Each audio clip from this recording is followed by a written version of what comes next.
Super star Rajinikanth நடிக்க போற தலைவர் 173 படத்தோட டைரக்டர் பஞ்சாயத்து இன்னும் போயிட்டே இருக்கு. ரஜினி சாரோட கரியர் ட்ராக்கை நம்ம சேனல்ல தொடர்ந்து கவனிச்சுட்டே வரோம்.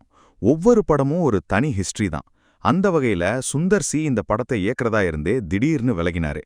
இப்போ அவர் ஏன் விலகினாருன்னு ஒரு பேட்டியில ரொம்ப ஓப்பனா சொல்லியிருக்காரு. ரஜினி சார் படத்துல எனக்கு அதீத ப்ரெஷர் இருந்துச்சு. இதுவரைக்கும் எனக்கு மக்கள் பல்ஸ் தெரியும்னு ஏன் இஷ்டத்துக்கு படங்கள் பண்ணேன். ஆனா இவ்வளோ பெரிய ப்ராஜெக்ட்ல சுதந்திரமா முடிவுகள் எடுக்க முடியல. அந்த படத்துக்கு என்னால உண்மையா இருக்க முடியலன்னு தோணுச்சு. அதனால ரஜினி சார் கிட்டேயே நேரடியா பேசிட்டு விலகிட்டேன்னு ரொம்ப நேர்மையா பதிவு பண்ணியிருக்காரு. கமெண்ட்ல சொல்லுங்க. சுந்தர் சி சொன்ன மாதிரி இவ்வளோ பெரிய சூப்பர் ஸ்டார் படத்துல டைரக்டர்ஸ்க்கு சுதந்திரம் கம்மியா தான் இருக்குமா? அதனால தான் நிறைய இளம் இயக்குனர்கள் தடுமாறுறாங்களா? இப்போ தனுஷோட கரா படத்தோட box office report. April 30 release ஆன இந்த சஸ்பென்ஸ் த்ரில்லர் படம் தனுஷின் வேற லெவல் பர்ஃபார்மன்ஸ் இருந்தாலும் கலவையான விமர்சனங்களை சந்திக்கிறதால வசூல் கொஞ்சம் மந்தமா தான் இருக்கு. பாக்ஸ் ஆஃபீஸ் நிலவரப்படி முதல் 3 நாட்கள்ல உலக அளவுல 26 கோடி ரூபாய் மட்டுமே வசூல் செஞ்சிருக்கு. படம் இனி வரப்போற நாட்கள்ல பிக்கப் ஆகுமாங்கிறத பொறுத்திருந்து தான் பார்க்கணும். அதே நேரம் விஜய் ஆண்டனி அடுத்து அயோத்தி பட டைரக்டர் மந்த்ரமூர்த்தி இயக்கத்துல நடிக்க போறாருன்னு நேத்து பார்த்தோம். மே மாசம் மதுரையில ஷூட்டிங் ஆரம்பமாகுது. இப்போ இந்த படத்துல இன்னொரு பெரிய சர்ப்ரைஸ் என்னன்னா, அயோத்தி படத்துல தன்னோட யதார்த்தமான நடிப்புல கலக்கின நம்ம சசிகுமாரும் விஜய் ஆண்டனி படத்துல ஒரு முக்கியமான கேரக்டர்ல கேமியோ பண்ண போறாராம். இந்த காம்போ கண்டிப்பா தியேட்டர்ல எமோஷனலா ஒர்க் அவுட் ஆகும். அடுத்ததா மக்கள் செல்வன் விஜய் சேதுபதி இப்போ செம்ம அப்செட்ல இருக்காராம். மணிரத்னம் இயக்கத்துல சாய் பல்லவிக்கு ஜோடியா விஜய் சேதுபதி ஒரு படத்துல கமிட் ஆயிருந்தாரு. அந்த ஷூட்டிங்காக அவர் எந்த படமும் புதுசா ஒத்துக்காம தேதிகளை ஒதுக்கி வச்சு காத்துட்டு இருந்தாரு.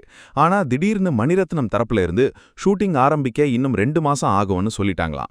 உடனே இந்த 2 மாச கேப்ல சும்மா இருக்க வேணான்னு மகாராஜா 2 துவங்கலாமான்னு டைரக்டர் நித்திலன் சாமிநாதன் கிட்டையும் அடுத்து நடிக்க போற பட டைரக்டர் கிருத்திகா உதயநிதி கிட்டையும் விஜய் சேதுபதி கேட்டிருக்காரு. ஆனா அவங்களும் ஸ்கிரிப்ட் வேலைகளுக்கு இன்னும் 3 மாசம் ஆகும்னு சொல்லிட்டாங்களாம். அதனால 2 மாசம் வேஸ்டா போச்சே, யாருக்கு போன் போட்டாலும் பாசிட்டிவ் ரிப்ளை இல்லையேன்னு மக்கள் செல்வன் ரொம்பவே புலம்பிட்டு இருக்காராம். இப்போ கோலிவுட்ல ஒரு செம்ம மாசான நட்பு நியூஸ். தலா அஜித்தும் தளபதி விஜயும் எப்பயுமே ஒருத்தருக்கு ஒருத்தர் மியூச்சுவல் ரெஸ்பெக்ட் வச்சிருப்பாங்க. விஜய் அரசியல் கட்சி ஆரம்பிச்சப்போ முதல்ல வாழ்த்து சொன்னதே அஜித் தான்னு சொல்றாங்க. இப்போ அஜித் நடிக்க போற ஆதிக் ரவிச்சந்திரன் படத்துல ஒரு பிரபலமான குணசித்திர நடிகர் கமிட் ஆகியிருந்தாரு. ஆனா அவர் தொடர்ந்து விஜயோட அரசியலை விமர்சிச்சு நெகட்டிவா பேசினதால கடுப்பான அஜித் அவர் விஜய பத்தி ரொம்ப தப்பா பேசுறாரு, படத்துல இருந்து அவரை தூக்கிடுங்கன்னு ஆதிக்கு கிட்ட ஸ்ட்ரிக்டா சொல்லிட்டாராம். விஜய் ஃபேன்ஸ்லாம் இப்போ அஜித்தை கொண்டாடிட்டு இருக்காங்க. அந்த நடிகர் வேற யாரும் இல்ல, எலெக்ஷன் நேரத்துல விஜய கடுமையா விமர்சிச்ச பிரகாஷ் ராஜ் தான் அதுன்னு நெட்டிசன்கள் கணிச்சு வைரல் ஆக்கிட்டு இருக்காங்க. அஜித் நியூஸ் வந்த கையோட அவரோட ரேசிங் டாக்குமெண்ட்ரி பத்தியும் பார்த்துடலாம். அஜித்குமார் ரேசிங் டீமை வச்சு சாதிச்சிட்டு இருக்கிற அஜித்தோட ரேசிங் பயணத்தை ஏஎல்வி இயக்கத்துல ஜிவி பிரகாஷ் மியூசிக்ல கிளாடியேட்டர்ஸ் அப்படிங்கிற ஆவணப்படமா பிரம்மாண்டமா எடுக்கிறாங்க. இதோட மோஷன் போஸ்டர் இப்போ ரிலீஸ் ஆகி இணையத்துல செம்ம வைரல் ஆகிருக்கு.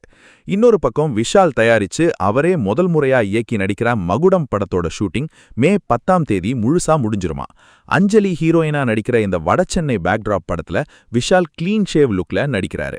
இதை முடிச்சிட்டு புருஷன் படத்துக்காக தாடி வச்ச லுக்ல கோவா போக போறாராம் விஷால். கடைசியா டைரக்டர் பாண்டிராஜோட 12வது படத்தோட டைட்டில் அனௌன்ஸ்மெண்ட்.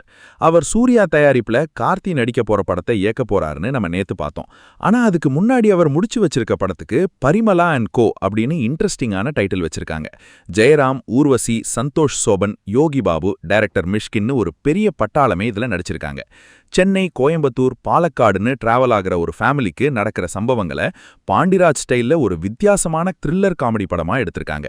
படத்தோட போஸ்ட் ப்ரொடக்ஷன் வேலைகள் இப்போ விறுவிறுப்பா போயிட்டு இருக்கு. அவ்வளோதான் மக்களே, இன்னைக்கான ஃபுல் கோலிவுட் ரவுண்டப் பார்த்துட்டோம். விஜய்க்காக அஜித் எடுத்த முடிவு பத்தியும் சுந்தர் சி விலகல் பத்தியும் உங்க கருத்தை கமெண்ட்ல சொல்லுங்க. இந்த வீடியோ பிடிச்சிருந்தா லைக் பண்ணி ஷேர் பண்ணுங்க. அடுத்த வீடியோல சந்திப்போம். Tata, bye by.